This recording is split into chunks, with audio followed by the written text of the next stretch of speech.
Shalom saudara-saudara yang dikasihi oleh Tuhan dimanapun saudara berada. Kita akan mendengar kebenaran firman Tuhan, dan hari ini yang kita akan dengarkan adalah menjamah Yesus.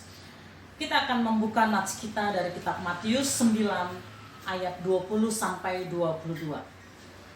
Pada waktu itu seorang perempuan yang sudah 12 tahun lamanya menderita pendarahan maju mendekati Yesus dari belakang dan menjamah jumbai jubahnya. Karena katanya dalam hatinya, asal ku jamah saja jubahnya, aku akan sembuh. Tetapi Yesus berpaling dan memandang dia serta berkata, teguhkanlah hatimu, hai anakku, imanmu telah menyelamatkan engkau. Maka sejak saat itu sembuhlah perempuan itu. Perempuan itu. Amin. Demikianlah nats yang kita baca, saudara-saudara. Menjamah Yesus. Menjamah artinya menyentuh, menghampiri. Kita sebagai anak-anak Tuhan sudah terbiasa kita mengatakan, Tuhan jamah aku, Yesus jamah aku, hampiri aku. Kita ingin Tuhan yang datang untuk menghampiri kita, mengurapi, menjamah, dan memberkati. Dan kadang-kadang kita pasif dan menunggu Allah menjawab. Tetapi perempuan di dalam nats tersebut berbeda. Dia yang datang menghampiri Yesus. Dia yang punya inisiatif. Dia datang, dia menghampiri Yesus dan menjamah jumbai jubahnya, dan dengan pengharapan, asalkan aku jamah, aku sembuh. Bapak Ibu Saudara, Allah adalah Allah yang mau datang untuk memberkati kita manusia. Allah selalu rindu untuk datang kepada kita. Tetapi Allah senang dengan inisiatif dan usaha manusia. Kalau ada orang yang punya inisiatif untuk datang untuk menghampiri Allah, dia senang. Mari kita belajar, kita melihat sikap wanita tersebut. Yang pertama, dia punya inisiatif, dia berusaha, dia berjuang untuk datang. Pada saat itu kondisinya tidak baik, dia sakit, dia lemah, dan dia harus berdesak-desakan untuk berjuang langkah demi langkah sampai kepada Tuhan Yesus untuk bisa menjamah ujung jumbanya. Sesuatu yang tidak mudah sama sekali. Dalam kondisi yang demikian, berdesak-desakan, mungkin dorong-dorongan, mungkin juga dia harus bersenggolan, dia mungkin harus terhimpit, mungkin dia harus jatuh dan bangkit lagi, dan terus berusaha sampai kepada Tuhan Yesus. Tetapi perempuan tersebut tidak putus asa. Dan dia tidak menyalahkan keadaannya yang sakit, yang lemah, keadaan yang berdesak-desakan, orang yang tidak peduli kepadanya. Dia tidak menyalahkan keadaan. Dia juga tidak pasif, ya sudahlah, kalau aku tidak bisa, ya sudah, aku diam saja, aku tunggu saja. Dia tidak pasif, dia berinisiatif, dia berusaha. Dan Allah senang kepada orang-orang yang demikian. Aplikasi di dalam kehidupan kita. Mungkin hari-hari ini keadaan kita sulit. Mari kita berjuang untuk menghampiri Tuhan Yesus dengan berdoa, membaca, merenungkan firman Allah dengan hidup di dalam firman-Nya. Dan lakukanlah sesuatu yang berbeda. Berdoalah dengan cara yang tidak biasa. Baca, ucapkanlah, renungkanlah firman Tuhan dengan cara yang tidak biasa. Lakukanlah sesuatu. Berjuanglah menghampiri Tuhan Yesus. Mungkin hari-hari ini saudara merasa dosaku menghalangi aku untuk datang kepada Tuhan. Jangan putus asa. Berjuanglah menghampiri Allah, karena Dia adalah Allah yang selalu bersedia mengampuni. Mungkin saat ini saudara merasa keadaan saudara, mungkin merasa orang-orang di sekitar saudara mempersulit saudara menghampiri Tuhan. Jangan putus asa, berjuanglah. Atau mungkin ada orang-orang yang merasa seakan-akan Tuhan diam berdiam, tidak menjawab saya. Saya katakan, jangan putus asa, berjuanglah. Dia Allah yang melihat. Ada waktu-waktu seakan-akan Allah diam, tetapi sebetulnya dia tidak pernah diam. Dia mengamati kita, dia mengasihi kita, dia ingin melihat inisiatif dan usaha kita. Lalu kemudian yang kedua, kita belajar dari dari wanita tersebut.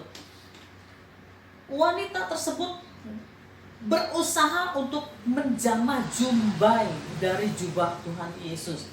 Di dalam kitab Bilangan 15 ayat 39, maka jumbai itu akan mengingatkan kamu apabila kamu melihatnya kepada segala perintah Tuhan, sehingga kamu melakukannya dan tidak lagi menuruti hatimu atau matamu sendiri, seperti biasa kamu perbuat dalam ketidaksetiaanmu terhadap Tuhan. Jadi Bapak Ibu Saudara, memegang jumbai jubah Tuhan Yesus itu adalah suatu indikasi bahwa wanita tersebut mau dikoreksi oleh Tuhan, mau diingatkan, mau dinasehati. Kalau ada kesalahan, kalau ada dosa, dia siap untuk dikoreksi, siap untuk bertobat, siap untuk berubah. Biasanya manusia kalau datang kepada Tuhan, lalu Tuhan mengurapi, hadiratnya turun dan Tuhan mengurapi. Kadang-kadang manusia menjadi bangga. Oh, Tuhan mengurapi aku. Oh, luar biasa aku diurapi Tuhan. Kuasa Allah turun. Tetapi sebetulnya ketika kita ada di hadirat Allah, ketika hadirat Allah melingkupi kita, sebetulnya justru kita dibuka. Kalau kita ada kesalahan, kita ada dosa, kita menjadi malu, kita tersungkur kepada Tuhan, kita sadar dan kita bertobat. Itulah sebetulnya kalau kita ada di dalam hadirat Allah. Jadi bukan sekedar bangga saja Tuhan mengurapi aku. Bapak Ibu, saya teringat kepada kitab Yesaya, di mana Yesaya seorang yang sudah dipakai oleh Tuhan, seorang yang luar biasa.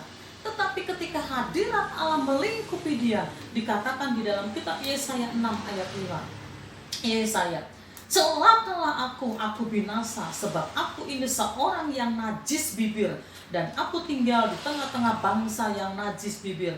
Namun mataku telah melihat Sang Raja, yakni Tuhan semesta alam. Itulah Yesaya. Ketika hadirat Allah melingkupi dia tersadar betapa aku salah, betapa dosaku, celakalah aku, dan dia sungguh-sungguh tersungkur. Demikian juga dengan wanita di dalam Nats yang kita baca. Ketika dia sampai kepada Tuhan Yesus dan menjamah ujung jumbai jubah Tuhan Yesus, dia siap untuk dikoreksi, dia siap untuk diingatkan, dia siap untuk bertobat. Jadi itulah seharusnya yang terjadi di dalam kita. Kita datang kepada Tuhan, kita hampiri, dan kalau Tuhan berkenan mengurapi kita, Tuhan berkenan, kuasanya, hadiratnya melingkupi kita, maka kita harus terbuka, harus sadar, siap untuk dikoreksi oleh Tuhan. Allah senang kepada orang-orang yang siap dikoreksi, yang siap untuk bertobat. Dan apa yang terjadi ketika wanita tersebut datang kepada Tuhan? Yang terjadi adalah kuasa Allah turun melingkupi dia, dan tiba-tiba dia sadar kalau dirinya sembuh. Kuasa Allah turun dan dia sembuh. Bapak Ibu Saudara yang saya kasihi di dalam Tuhan, mari kita datang kepada Tuhan. Mari kita siap untuk dikoreksi. Mari kita berjuang. Mari kita berusaha lakukan sesuatu yang tidak biasa. Allah rindu memberkati kita. Allah rindu menyembuhkan kita. Allah rindu melepaskan kita. Allah rindu mengurapi kita. Allah rindu memulihkan keadaan kita. Tetapi Dia adalah Allah yang senang dengan inisiatif kita. Dia senang dengan perjuangan kita. Mari kita lakukan. Percayalah sesuatu terjadi karena Allah kita adalah Allah yang dahsyat, Allah yang ajaib. Kita tundukkan kepala, kita berdoa. Bapa di surga, di dalam nama Tuhan Yesus, terima kasih buat firman-Mu yang mengingatkan kami ada Allah yang senantiasa melihat kepada kami. Allah yang rindu datang memberkati kami, tetapi lebih lagi Allah yang rindu melihat inisiatif dan perjuangan kami. Kami katakan Bapa, apapun keadaan kami mau datang kepada Allah. Kami mau datang menghampiri Engkau. Kami mau siap untuk dikoreksi, diingatkan. Kami siap untuk bertobat. Kami siap Tuhan, kami mau melakukan firman-Mu. Kami percaya keinginan, kerinduan Allah memberkati, memulihkan kami lebih daripada keinginan kami. Berkati setiap kami yang mendengar, melihat tayangan ini, berkati.